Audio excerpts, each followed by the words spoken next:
Hello, नमस्कार, आदाब, सत श्री अकाल और अस्सलाम वालेकुम। मैं हूं मोहम्मद अहमद काज़मी, लेकर आया हूं आपका पसंदीदा कार्यक्रम आपके रूबरू।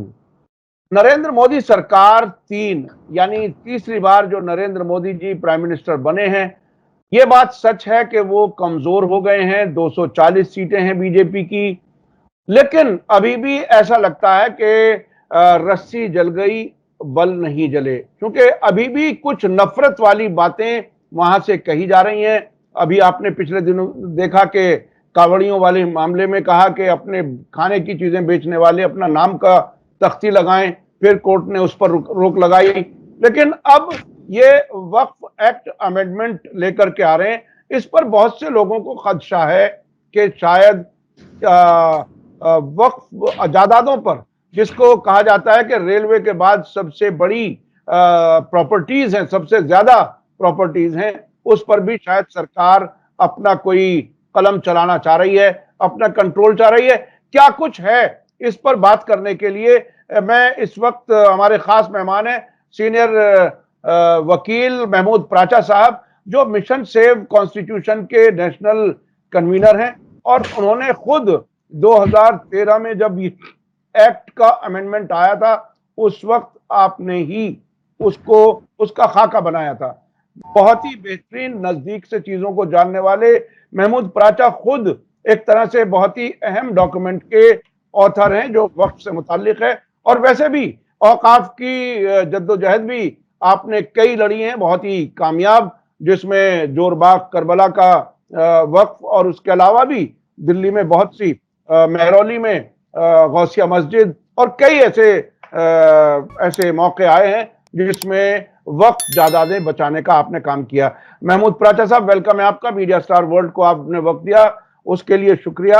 आप ये बताइए कि ये अमेंडमेंट क्या है, जो लोगों को डर है, खौफ है, मोदी जी फिर कोई मुसलमानों पर कोई बड़ा झटका देने वाले हैं। आप इसको कैसे देख रहे हैं, क्या कुछ है? बहुत बहुत शुक्रिया काज़मी साहब मुझसे बात करने के लिए। और मैं क्योंकि मिशन सेव कॉन्स्टिट्यूशन के तहत एक सब मिशन भी है, और वो है मिशन सेव वक्फ, जो हम हैदराबाद में भी और बहुत सारे तेलंगाना में, दिल्ली में और दूसरी जगह यूपी वगैरह में वो भी काम हमारा साथ साथ चल ही रहा है। तो मिशन सेव कॉन्स्टिट्यूशन में जो माइनॉरिटीज के हकूक हैं, जो ऑप्रेस्ड क्लासेस के हकूक हैं, उसमें से एक बड़ा जो हमारा चैप्टर है वो मिशन सेव वक्फ भी है ऑल ओवर इंडिया। तो सबसे पहले तो मोदी जी के बारे में ही आपने पूछा, तो उन्हीं के बारे में बता दूं तो जो योगी जी ने और मोदी जी ने, आरएसएस और बीजेपी ने, एक तरफ तो ये कह रहे हैं कि अपने नाम का टैग लगाओ अपनी दुकान पे, अपने ठेले पे, यानी कि अपनी प्रॉपर्टी पे अपना नाम लिख के लगाओ। तो वक्फ के केस में तो ये कर रहे हैं, तो उसके खिलाफ अब जो एक तरीके से कानाफूसी चल रहे हैं, और इनके आरएसएस के लोग टेलीविजन पे जा जाके बहुत सारी बातें बोल रहे हैं। तो वो ये कह रहे हैं कि जो वक्फ की प्रॉपर्टीज पे अपना बोर्ड लगा रहे हो वो मत लगाओ। तो इन्हें दरअसल किसी भी तरीके से कोई भी ऑप्रेस्ड क्लास है उसे तंग ही करना है। नाम लगाओ, और जहां नाम लगा रहे हैं वहां मत लगाओ। ये देखिए कितना बड़ा आयरनी है। मगर खैर, अब मैं मुद्दे पे आता हूं मेन। हमारे यहाँ भी अब आजकल दिक्कत क्या है कि एक तरफ हमारे जो कायद हैं, मजहबी रहनुमा हैं, उनको वक्फ की जो थियोलॉजिकल यानी कि मजहबी एस्पेक्ट है वो तो बखूबी पता है, लेकिन वक्फ का जो एडमिनिस्ट्रेशन का सिस्टम है, जो अंग्रेजों के टाइम से, और ये बहुत बड़ी गलतफहमी लोगों को है कि 1954 में पहली बार एक्ट आया था, वक्फ एक्ट, जो वो बहुत बड़ी गलतफहमी है। 1913 में मोहम्मडन वक्फ वैलिडेटिंग एक्ट आया था, सबसे पहला जो कानून की शक्ल में आया था। उससे भी पहले देखा जाए तो 1810 में बोर्ड ऑफ रेवेन्यू और बोर्ड ऑफ कैंटोनमेंट, ब्रिटिश जो राज्य था ना, जो अंग्रेज यहाँ आए थे, उन्होंने बनाया था। उसके बाद रिलीजियस एंडाउमेंट्स एक्ट बना था 1863 में। और 1890 में एक जो भी थे वो सारे के सारे रिलीजियस एंडाउनमेंट एक्ट के तहत जितने भी चैरिटेबल, रिलीजियस, चैरिटेबल और पब्लिक एंडाउनमेंट्स आते थे वो एक ही जगह ट्रांसफर हो गए थे। सेंट्रल ट्रेजरर अपॉइंट हो गया था 1890 में। उसके बाद जो वक्फ, इसकी वजह से काफी एजिटेशन हुआ था, मुस्लिम कम्युनिटी ने काफी रिएक्ट किया था, क्योंकि प्रिवी काउंसिल की एक दो जजमेंट्स आई थी ये कहते हुए कि अगर ऐसा कोई वक्फ, ये तो हालांकि मजहबी बात है, लेकिन ऐसा कोई वक्फ आएगा जिसमें परमानेंसी जो है, वक्फ की परमानेंसी नजर नहीं आएगी। एक ऐसा वक्फ आया था जिसमें वाकिफ ने यह कहा था कि मेरी औलादें,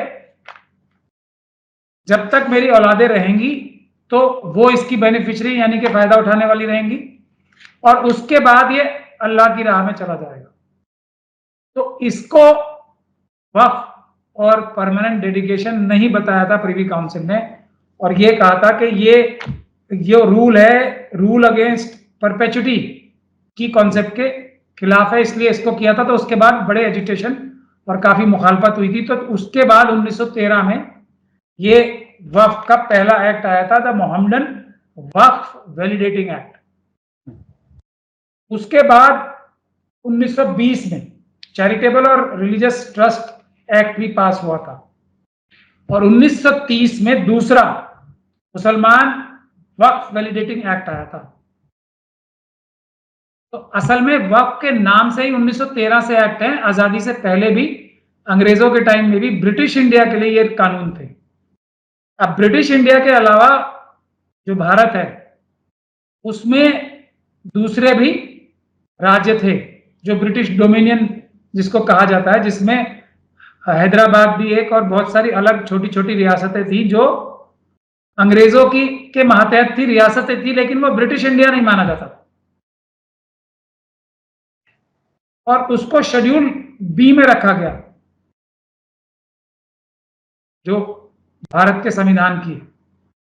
ये सब जो जितनी भी राज्य हैं, जब भारत को एकत्रित किया गया, भारत बनाया गया, तो एक तो ब्रिटिश साम्राज्य के जो कब्जे वाले और ब्रिटिश रूल थे जगहें, एरियाज, वो, और उसके अलावा जो बहुत सारे जो अलग अलग छोटी छोटी रियासतें थी उसको एक्सेप्ट किया गया।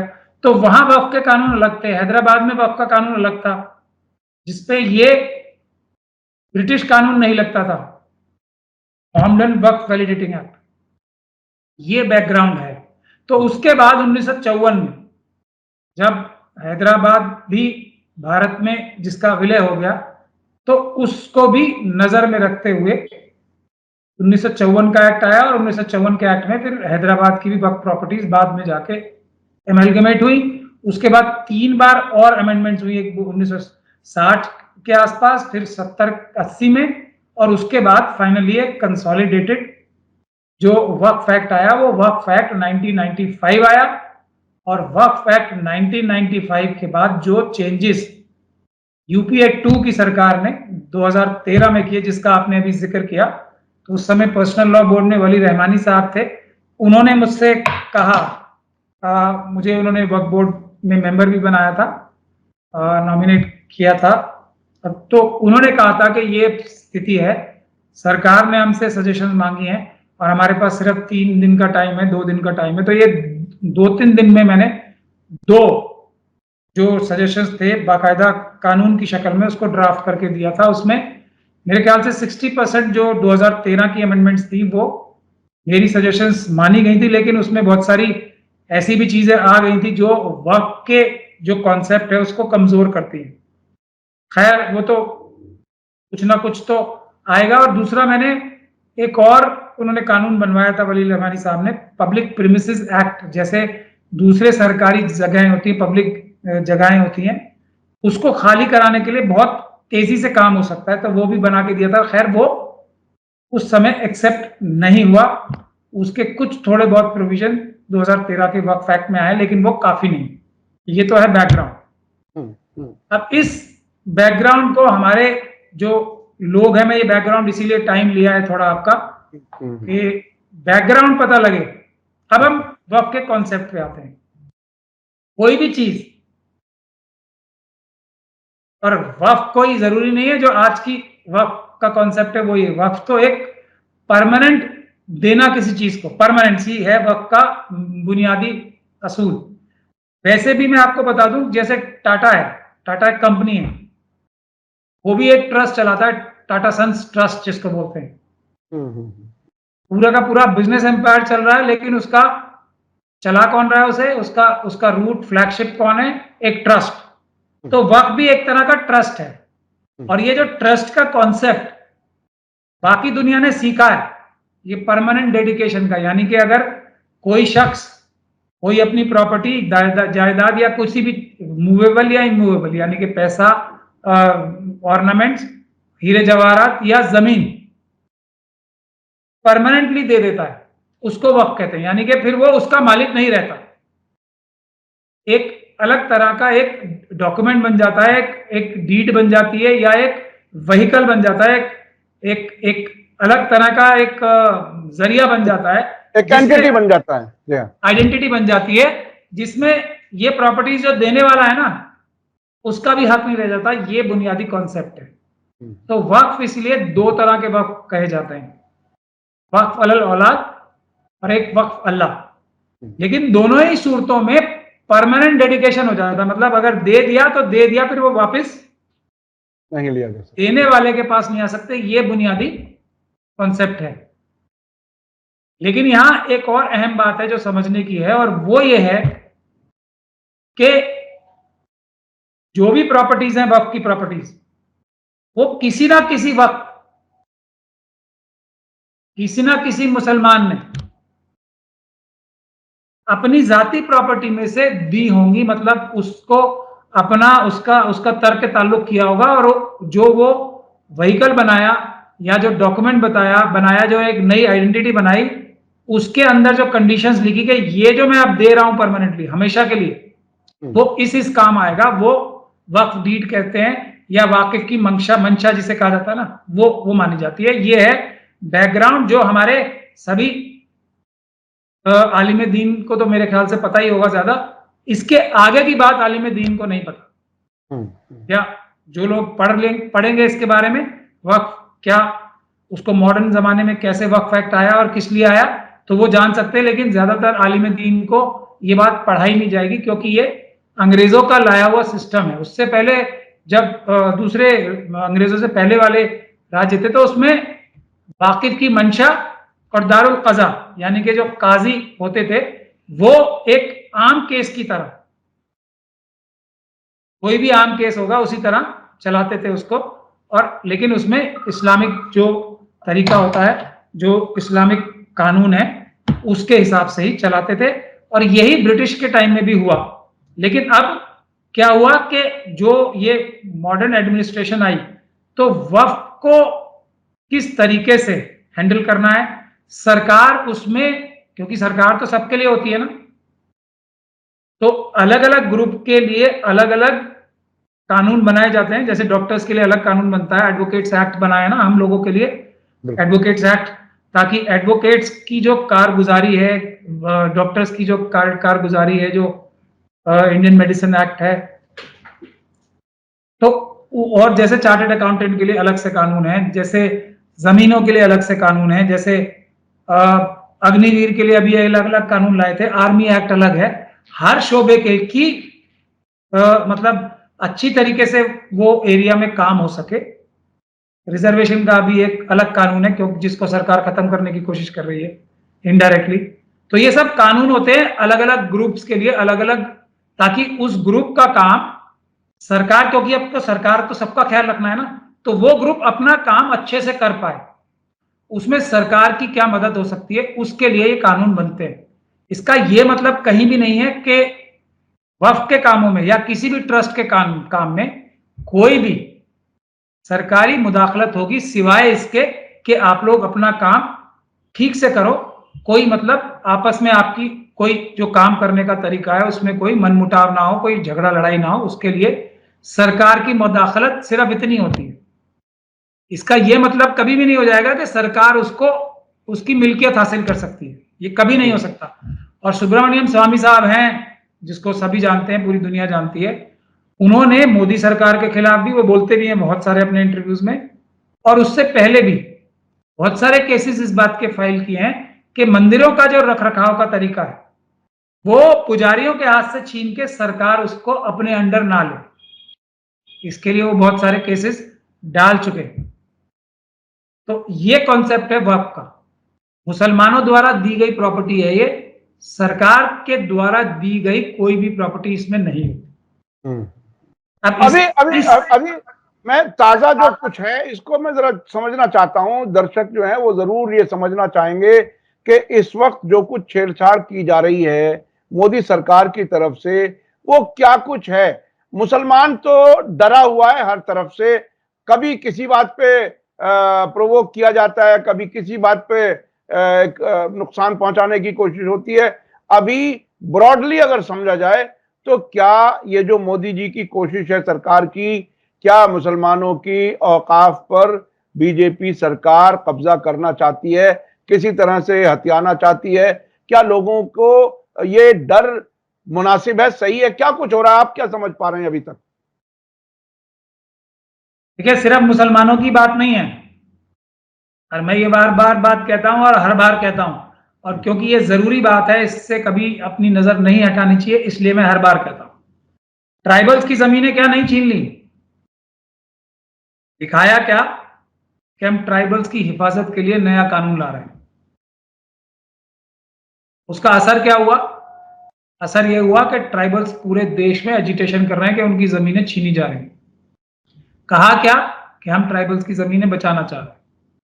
अब ये एक्ट जो ऑस्टेंसिबली आएगा या दिखावा जिसका किया जा रहा है, और बहुत सारी, अब ये तो मैं अंदाजा ही लगा सकता हूं, मैं भी बाकी लोगों की तरह, जब तक कि मसौदा पता ना लग जाए। लेकिन जो आरएसएस के बड़े बड़े विचारक हैं, विश्व हिंदू परिषद के विचारक हैं, वो टेलीविजन पे आके जो बोल रहे हैं, उससे हम लोग अंदाजा लगा सकते हैं कि इसकी मंशा क्या है और इसमें क्या क्या सरकार करने की कोशिश कर रही है। लेकिन दिखाना क्या है? अब जैसे मुझे ये बताते हुए भी हंसी आ रही है कि सरकार ने ये बताया कि उनके पास शिया कम्युनिटी से रिप्रेजेंटेशन आई है। देखिए मजेदारी वाली बात, जी जी जी जी जी, शिया कम्युनिटी से और ये बोरा कम्युनिटी से रिप्रेजेंटेशन आई है। अब इतनी अकल है ना, एक तो क्योंकि अंधेरगर्दी चल रही है, और मुसलमानों के लिए, शेड्यूल कास्ट के लिए, शेड्यूल ट्राइब के लिए, और जो ओबीसी में पिछड़े वर्ग हैं और दूसरी माइनॉरिटीज के लिए, तो कोई स्थिति चेंज ही नहीं हुई है। भले ही उनकी सीटें कम हो गई हैं, लेकिन आपने अभी जो कहा ना, अभी अकल नहीं आई, तो इन कमजोर तबकों के लिए तो कोई स्थिति चेंज हुई नहीं है, उतनी ही ताकत से जुल्म और ज्यादती जारी है। तो ये जो कह रहे हैं आरएसएस के विचारक, थिंकर, जो, उससे अंदाजा मैं लगा रहा हूं कि पहली चीज तो ये करेंगे कि जो कह रहे हैं कि किसी भी प्रॉपर्टी पे वक्फ बोर्ड डिक्लेयर कर देता है ये वक्फ की प्रॉपर्टी है, और वो वक्फ, उसके बाद कोई उसको किसी अदालत में चैलेंज ही नहीं कर सकता। ये जो बिल्कुल झूठ है, जो बिल्कुल झूठ है। मतलब झूठ तो एक छोटा लफ्ज है,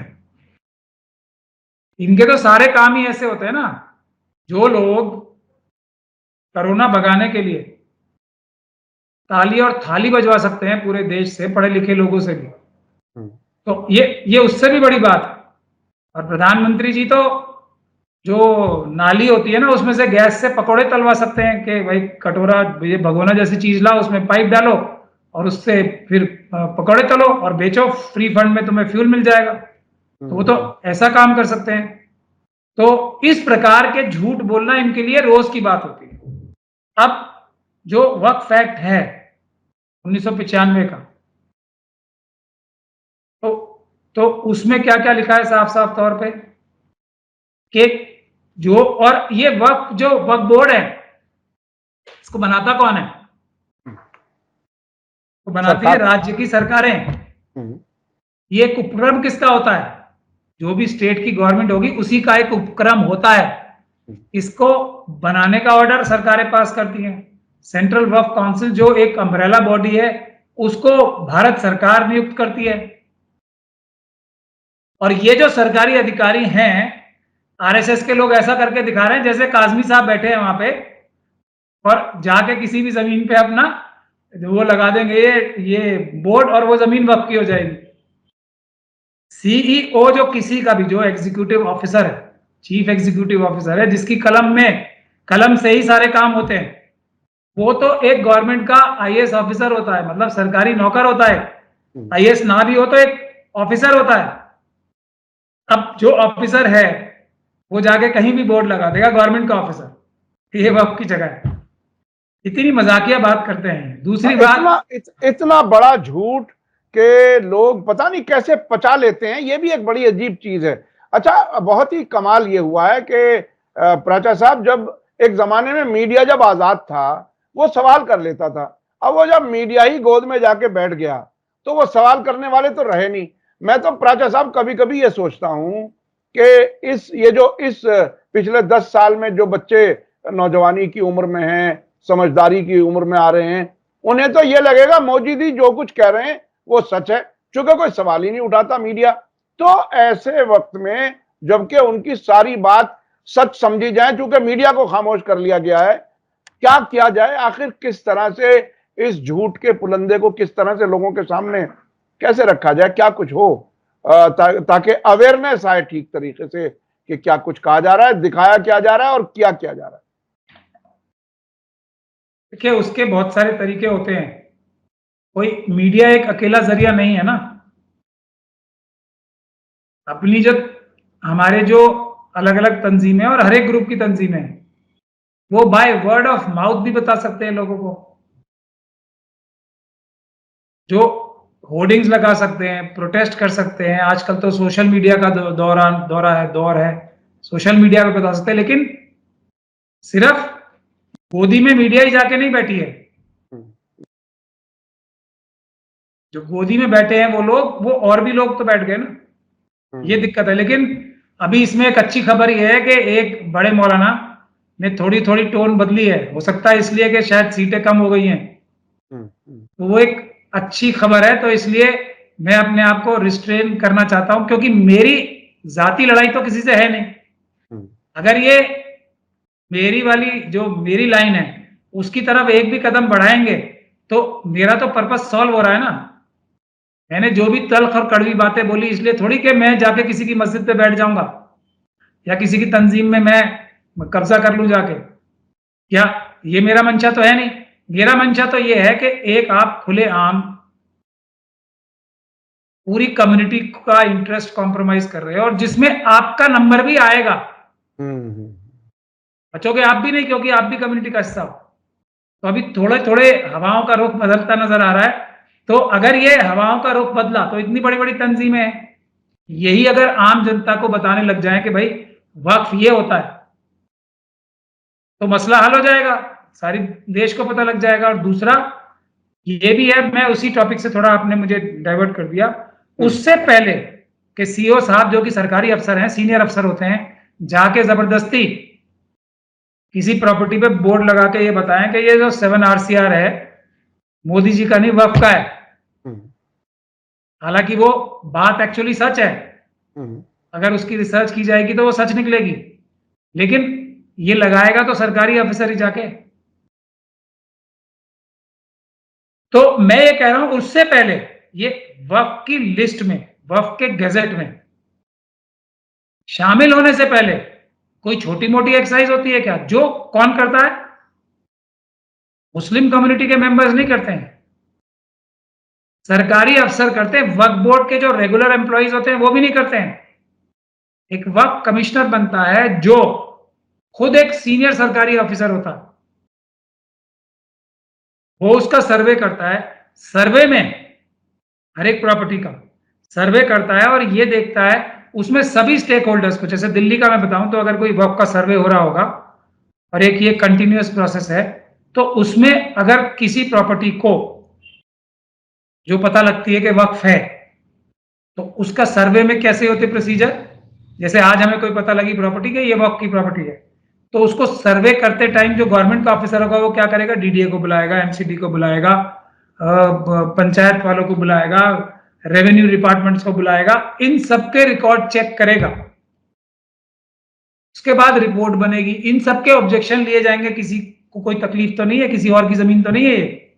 उसके बाद कहीं वक्फ के गैजेट में वो प्रॉपर्टी आती है, और ये गैजेट नोटिफाई कौन करता है? फिर स्टेट गवर्नमेंट, हर एक स्टेट गवर्नमेंट ये चेक करके कि कोई गड़बड़ तो नहीं है, कहीं किसी ने कोई गलत बात तो नहीं लिखवा दी। लेकिन हो क्या रहा है, और आपने भी बताया कि रेलवे से कम है इस देश में जो ऑफिशियल जो पोजीशन है वो ये है कि सबसे ज्यादा प्रॉपर्टी डिफेंस की है, उसके बाद रेलवे की, और उसके बाद वक्फ। मेरे ख्याल से अगर ठीक से रिसर्च की जाएगी, और मैंने इस पे काफी काम भी किया है, तो मैं ये जिम्मेदारी के साथ कह सकता हूं इस देश में सबसे ज्यादा प्रॉपर्टी वक्फ की है, उसके बाद डिफेंस की है, उसके बाद रेलवे की। ये सच्चाई है।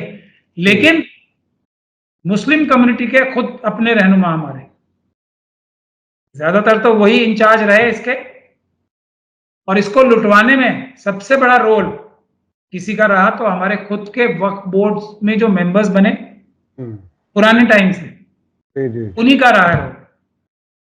और अगर जो जो वक्फ के इंटरेस्ट कॉम्प्रोमाइज हुए हैं, और आज ये हालात आ गई कि ये बताया जा रहा है कि वक्फ खुद ही एक तरीके से गलत काम कर रहा है, जिसके साथ वक्फ के साथ सबसे बड़ा नुकसान हो गया, उसकी 75% प्रॉपर्टीज जो है छीन ली गई, दबा ली गई, या ज्यादातर सरकारों ने ही उसको एनक्रोच किया है। तो उस हालात में जो मजलूम है उसी को जालिम बताया जा रहा है, और ये एक क्लासिक तरीका होता है किसी भी जालिम का कि वो मजलूम के ऊपर वो इल्जाम लगाता है जो जुल्म वो मजलूम के ऊपर कर रहा हो। तो आरएसएस और जो ये बीजेपी है, ये वक्फ की प्रॉपर्टीज हड़प रही हैं, छीन रही हैं, और इल्जाम वक्फ के मेंबर्स के ऊपर या बोर्ड के ऊपर लगा रहे हैं कि ये आम लोगों की प्रॉपर्टी छीन रहे हैं। ये तरीका होता है, ये बिल्कुल क्लासिक तरीका है, और ये वाकई जालिम को मजलूम की शक्ल में और मजलूम को जालिम की शक्ल में पेश करके उस मजलूम से सब कुछ छीन लिया जाए, उसकी तैयारी ऐसा लगता है कि की जा रही है। अच्छा, अभी चूंकि सरकार पूरी तरह से तनहा बीजेपी यानी वो जो सरकार है वो दो सपोर्ट की वजह से चल रही है, और उन सपोर्ट वाली जो पार्टियां हैं चंद्रबाबू नायडू की और नीतीश कुमार की, उनके वोटर मुसलमान हैं, मुसलमानों ने भी उन्हें वोट किया है, और अब वो बीजेपी के साथ सरकार में एक तरह से एनडीए में चले गए। तो क्या ये जो दोनों बैसाखियां हैं ये भी मोदी जी की मर्जी के हिसाब से मुसलमानों के खिलाफ औकाफ के किसी कानून में मददगार अगर साबित हुई तो मुसलमान क्या करें? देखिए, सबसे पहले तो ये कहना कि बैसाखियां और ना बैसाखियां ये सब और मुसलमान क्या करें, ये कोई ज्यादा मजबूत और पुख्ता बात नहीं है। मुसलमान अगर कुछ कर रहे होते और उनकी क़यादत उनसे कुछ ठीक करवा रही होती तो ये हालात ही नहीं आते। अब बात यह है कि सबसे बड़ी गलती, मैं फिर आपसे बता रहा हूं, कोई भी कानून इस तरह का आता है तो पहले उसको पब्लिक डोमेन में, और खास तौर पे मेंबर ऑफ पार्लियामेंट जो है उनको पता लगता है। हमारे मेंबर ऑफ पार्लियामेंट तो बहुत सारे हैं ना देश में, पहले भी थे, 2024 के इलेक्शन से पहले भी थे। हमारे देश में वक्फ बोर्ड भी हैं बहुत सारे, सेंट्रल वक्फ काउंसिल्स भी हैं। ये सब लोग जब ये इस कानून का मसौदा बन रहा था तो क्या ये सो रहे थे? देखिए, मोदी जी की सरकार के कानून बनाने का तरीका बड़ा अजीब है। आपने देखा आर्टिकल 370, एक बार खड़े हुए अमित शाह जी, उन्होंने ऐलान कर दिया, हो गया कानून। ऐसा कई बार हुआ, बीजेपी के एमपी से भी शायद डिस्कस नहीं किया जाता। इस तरह की सरकार है, हम आप देख रहे हैं पिछले 10 साल में। क्या इस केस में ऐसा हुआ है? ये किसी मेंबर ऑफ पार्लियामेंट ने बताया, किसी वक्फ बोर्ड ने बताया, किसी सेंट्रल वक्फ काउंसिल के व्यक्ति ने बताया कि ये सच है या झूठ है? क्या ऐसा इस केस में नहीं हुआ? जो एक लेजिस्लेशन बनाने से पहले, किसी लेजिस्लेशन में अमेंडमेंट लाने से पहले एक पब्लिक प्रोसीजर होता है कि पब्लिक से सवाल पूछे जाएं, पब्लिक के ऑब्जेक्शंस लिए जाए, वो इसमें हुआ है या नहीं हुआ है, किसी हमारे रहनुमा ने इस पर ध्यान लगाया? नहीं, कभी कहीं कभी डिस्कस होते हुए नहीं देखा हम लोगों ने, हम भी मीडिया में है। मैं बुनियादी बातों पे आता हूं, इसलिए थोड़ा मुझे लोग कहते हैं कड़वी बातें करते हो हमेशा, लेकिन जब चारों तरफ कड़वाहट ही है तो मैं झूठ कैसे बोल दूं? मैं ये शक्कर की और गुड़ की चाशनी कहां से दे दूं जब चारों तरफ कड़वाहट है। तो सवाल यही है ना बुनियादी। अब पहली बात यह है कि कोई भी बिल पार्लियामेंट में पास होता है, जो लोग एनडीए के साथ हैं उनकी तो अलग बात है, जो बाकी मेंबर ऑफ पार्लियामेंट है उन्होंने क्या किया अब तक? तो जो सिर्फ एनडीए के जो ये जिनको आप मेरे ख्याल से शायद चंद्रबाबू नायडू साहब को और नीतीश साहब की पार्टी को कह रहे हो, टीडीपी को और ये जेडीयू को, उसके अलावा भी तो बहुत सारी पॉलिटिकल पार्टीज हैं जिसमें मुस्लिम कम्युनिटी के वोटों का एक बहुत बड़ा हाथ है उनको जिताने में। तो क्या हमारे समाज ने या उन मेंबर ऑफ पार्लियामेंट्स ने इस बात की, जो मेरे ख्याल से 232 मेंबर ऑफ पार्लियामेंट है, इसमें मुस्लिम कम्युनिटी का एक सबसे बड़ा योगदान रहा होगा इतने मेंबर ऑफ पार्लियामेंट जिताने में, शेड्यूल कास्ट और शेड्यूल ट्राइब और जो दूसरे पिछड़े वर्ग हैं उनके साथ मिलकर। तो क्या इन अपोजिशन के, इन दोनों को छोड़ के बैसाखियां जिनको आप कह रहे हो, उन लोगों ने, मेंबर ऑफ पार्लियामेंट ने कोई ध्यान दिया इस पर? क्योंकि हमारी एक लिवरेज नाम की वोट के एवज में अपनी जो बात है उसको इफेक्टिवली कह पाने की और उस पर अमल करा पाने की ताकत हमने इज्तिमाई तौर पे खो दी। ये बुनियादी बात है। मेंबर ऑफ पार्लियामेंट जो हमारे 24 हैं उन्होंने क्या किया अब तक? 24 मेंबर ऑफ पार्लियामेंट भी कम नहीं होते। ये इतना बड़ा खतरा है।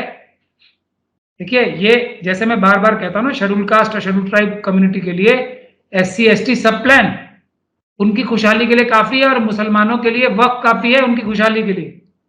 इतना बड़ा हमला होने जा रहा है, जिसमें दूसरा भी एक पॉइंट है, मैं भी बताऊंगा। उस टाइम पे ये 24 MP क्या कर रहे हैं? राज्यसभा में भी बहुत सारे MP हैं। तो ये है बुनियादी बात। जब तक हम इस बुनियादी बात को नहीं समझेंगे और इसका कोई कारगर हल तलाश नहीं करेंगे, मुझे नहीं लगता कि किसी भी चीज में ये वैसा ही है कि एक सोने और चांदी और हीरे का महल बना हुआ है लेकिन एतराफ की दीवार नहीं है उसकी, तो उस पे तो हमले होंगे ही। और वही हो रहा है। ये बहुत ही अफसोसनाक है कि वाकई जिन लोगों को आवाज उठानी चाहिए थी, जिनके पास इंफॉर्मेशन आती है, वो इंफॉर्मेशन उन्होंने पब्लिक में नहीं दी, लोगों को होशियार नहीं किया, एजुकेट नहीं किया और इतना बड़ा खतरा सामने आ गया। तो अभी इस खतरे की तफसील सामने नहीं आई है। अभी क्या, अगर जब ये तफसील सामने आएगी, क्या पास होने से पहले कोई बहस की, कहीं कोई इनपुट देने की कोई गुंजाइश कानूनी तौर पर अब के बाद भी कुछ रहेगी या सब दरवाजे बंद हो चुके हैं? अगर इसको तंजीमी तौर पे लिया जाएगा तो सरकार ही गिर सकती है इस बात पे। 232 और ये ऑपोजिशन पार्टीज को मैं एक हिंट दे रहा हूं, चंद्रबाबू नायडू साहब और नीतीश साहब इसका समर्थन ना करें तो सरकार नहीं गिर जाएगी क्या? बेशक। और उसके लिए क्या स्ट्रैटेजी है हमारी कम्युनिटी की, वो मैं आपके माध्यम से आपके दर्शकों से पूछना चाहता हूं। देखिए, इसी स्ट्रैटेजी की जरूरत है। अब हमसे कोई स्ट्रैटेजी पूछता नहीं है, इसलिए हमें पब्लिक डोमेन में ही बतानी पड़ती, और जो स्ट्रैटेजी पब्लिक डोमेन में आ जाए वो स्ट्रैटेजी नहीं होती। लेकिन क्या करें, अगर नीतीश और उन ये दोनों जो पार्टीज हैं वो मुस्लिम वोटों पे हेवीली डिपेंडेंट है, तो ऑपोजिशन पार्टीज को अगर हम ये बता पाए कि ये एक गोल्डन अपॉर्चुनिटी है सरकार को गिराने की, अगर नीतीश और ये एब्सेंट भी हो जाए तो क्या होगा आप सोच लीजिए। बिल्कुल। तो ये प्रपोजल कौन देगा? ये 24 MP देंगे या हम जैसे लोग देंगे? जाहिर है जो मेंबर पार्लियामेंट, जो मेंबर ऑफ पार्लियामेंट, ये नहीं कह रहा कि आके प्रोटेस्ट ही कर जाए, उसके लिए तो बहुत बड़ा दिल, जिगर और गुर्दा चाहिए होता है। ये नहीं कह रहा कि आके पीसफुल प्रोटेस्ट करने लगे जंतर मंतर पे या कुछ, वो करें तो सबसे अच्छी बात है। लेकिन ये जो स्ट्रैटेजी बनाने की बात है, किसी ने सोचा? ये पार्लियामेंट में अब तक तो पिछले 10 साल में तो बहुत से ऐसे तरीके अपनाए सरकार ने कि कुछ लोगों को वोटिंग के टाइम पर जानबूझ करके शायद गायब करा दिया गया। खुद जो अपोजिशन के लोग थे वो गायब नजर आए। अब क्या करेगी मोदी सरकार? क्या इस वक्त अपोजिशन इनको, जिनको सेकुलर समझा जा रहा है, क्या उनको कन्विंस कर पाएगी? ये एक बड़ा सवाल है। प्राचा साहब, आपने बहुत ही अहम इशारा दिया है कि सरकार इस पर गिर सकती है अगर वक्फ के सिलसिले में खुद मुस्लिम एमपीज एक्टिव हो जाएं, मुस्लिम जमातें एक्टिव हो जाएं। अफसोस ये है कि लीडर उनको बना दिया जाता है मीडिया के जरिए भी, और खुद आरएसएस का जो मीडिया है, मैं तो उसको भी कहता हूं, वो कुछ ऐसे लोगों को मुसलमानों का लीडर बनाती है जिनको, जो आधी रात में जाकर के मिल लेते हैं आरएसएस चीफ से और शायद सौदा करके आ जाते हैं। ये बहुत अफसोसनाक सूरत हाल है। कोई आखिर में कुछ अगर आप लोगों को मशवरे के तौर पर कुछ कहना चाहें तो? देखिए, मशवरे के तौर पे मैं, एक ही मशवरा है मेरा, तो जिस तरीके से मुसलमानों के हक जा रहे हैं उसी प्रकार से सिखों के, क्रिश्चियंस के और बौद्धों के भी इसी स्पीड से जा रहे हैं। उनके साथ इत्तेहाद बनाइए। अभी तो ये जो जजमेंट आई है सुप्रीम कोर्ट की रिजर्वेशन में सब कैटेगराइजेशन करने की, तो शेड्यूल कास्ट कम्युनिटी तो हमारे एक तरीके से इत्तेहाद का हिस्सा ही है, उसी तरीके से शेड्यूल ट्राइब कम्युनिटी। तो ये जो आंदोलन चल रहे हैं उसी में वक्फ का आंदोलन भी जुड़ेगा। तो मैं ये समझता हूं सरकार को पीछे हटना पड़ेगा, और ये काम ये नहीं होना चाहिए कि हमारा वक्फ का मसला हल हो गया तो हम शेड्यूल कास्ट, शेड्यूल ट्राइब का साथ देना बंद कर दें, सिख, क्रिश्चियन, बौद्ध का साथ देना बंद कर दें। ये तो इज्तिमाई लड़ाई है, और इज्तिमाई लड़ाई जब तक के सबके मसले हल ना हो जाएं, मिल के लड़ें, यही मेरी बात है। आखिर में सिर्फ मैं एक वक्फ ट्राइब्यूनल के बारे में आरएसएस वाले और बोल रहे हैं। वक्फ का ट्राइब्यूनल की छोटी सी 1-2 मिनट में बात बता के, वक्फ ट्राइब्यूनल भी एक कोर्ट ही होता है, अदालत ही होती है। हमारे देश में क्या हुआ है कि जुडिशरी के ऊपर बहुत ज्यादा दबाव आ गया, तो इसीलिए सरकार ने, अलग अलग सरकारों ने ये पॉलिसी बनाई है कि जुडिशरी के ऊपर से वजन कम करो। जिस भी एरियाज में बहुत सारी लिटिगेशन होती है वहां के ट्राइब्यूनल्स बनाए हैं सरकार ने, जैसे कैट बना है, सेंट्रल एडमिनिस्ट्रेटिव ट्राइब्यूनल बनाया है, आर्म फोर्सेस के लिए ट्राइब्यूनल बना है, अलग अलग चीजों के लिए ट्राइब्यूनल्स बने। सरकार मीडिएशन को आगे बढ़ावा देती है, क्योंकि सर जो हमारी अदालतें हैं वो इतना बोझ नहीं झेल पा रही हैं। तो ये अदालतों का ही दूसरा हिस्सा है, इसमें जज ही बैठते हैं ट्राइब्यूनल्स में भी। इनकम टैक्स एपेलेट ट्राइब्यूनल है, बहुत सारे ट्राइब्यूनल है, पीएमएलए के ट्राइब्यूनल है, इसमें भी। क्योंकि अगर ये ट्राइब्यूनल्स नहीं होंगे, और उनका प्रोसीजर वही होता है जो अदालतों का होता है, बिल्कुल मिलता जुलता, उसमें भी वकील पेश होते हैं, उसमें भी एविडेंस लिए जाते हैं, उसमें भी सब कुछ वही होता है। वक्फ ट्राइब्यूनल में तो खास तौर पे एक की जगह एक से ज्यादा जजेस भी होते हैं। तो ये है सिचुएशन। तो उसके बारे में भी आरएसएस क्या ऐसे बोल रहे हैं जैसे कि काजमी साहब ही ट्राइब्यूनल हैं, और काजमी साहब जाके सब फैसले धड़ाधड़ अपने आप ही कर देंगे, अपने आप ही कर देंगे। हाँ, उसकी कोई बुनियाद नहीं होगी, कोई रीजन नहीं होगा। ये भी एक अदालत का सिस्टम ही है, कोई फर्क नहीं है। और उसके बाद इनकी अपीलें जो है वो हाईकोर्ट जाती हैं। जी। अब ये हाईकोर्ट जो इसकी अपील जाएगी इसके खिलाफ, और जहां जहां ट्राइब्यूनल्स नहीं है वहां सीधा सीधा केस हाईकोर्ट जाता है रिट में। यानी तो मुल्क के सिस्टम से बाहर नहीं है। मुल्क के कानून के हिसाब से ही एक तरह से वो अदालतें हैं जो काम करती हैं, जिसके खिलाफ आरएसएस बोल रही है। लेकिन आरएसएस वाले कैसा झूठ बोल रहे हैं, जैसे काजमी साहब और मैं ही बैठ के फैसले कर रहे हैं ट्राइब्यूनल्स में। जी। तो ये जो झूठे हैं ना, इनको झूठ पकड़ने के लिए पहले तो समझ चाहिए, वो समझ की कमी है।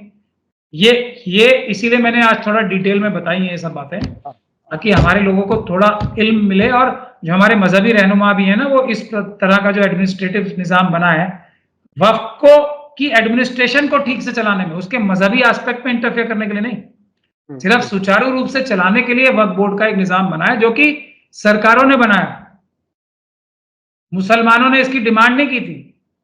जी। और कई और अब प्राचा साहब कई बार तो ऐसा भी महसूस हुआ है, हमने आपने देखा है, कई स्टेट्स में देखा है, दिल्ली में देखा ना, सीधा एग्जांपल देके बात कीजिए ना, हमने तो खुद वक्फ के चेयरमैन के खिलाफ इतनी मेहनत करके केसेस बनवाए, जिसका नतीजा ये निकला है कि अब जाके पीएमएलए की और सीबीआई की इंक्वायरी हुई है ठीक से, तो जेल जाने की तैयारी हो रही है। और ऐसा हर एक वक्फ का चेयरमैन, मैं आपको गारंटी के साथ बोल रहा हूं, देश में एक भी वक्फ बोर्ड ऐसा नहीं होगा जिसके चेयरमैन और मेंबर्स 99.9% जेल ना जाए अगर ठीक से इन्वेस्टिगेशन हो जाएगी। वो तो लूटने का ही काम कर रहे हैं।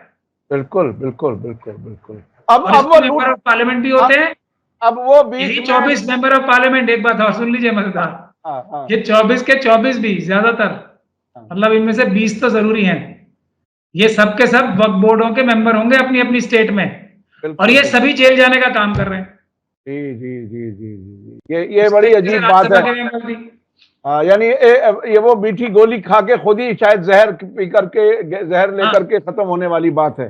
बहुत बहुत शुक्रिया महमूद प्राचा साहब, आपने वक्फ के कानून कब से शुरू हुआ वो सारी चीजें आपने बताई, और बीजेपी क्या क्या झूठ बोल रही है वो आपने बताया, और ये भी बताया कि मुस्लिम तंजीमें और मुस्लिम एमपीज अगर अपनी जिम्मेदारी निभा लें, अब भी निभा लें, तो न सिर्फ ये एक किसी जुल्म से बच सकते हैं, बल्कि ये सरकार भी गिर सकती है। बहुत बहुत शुक्रिया महमूद प्राचा साहब।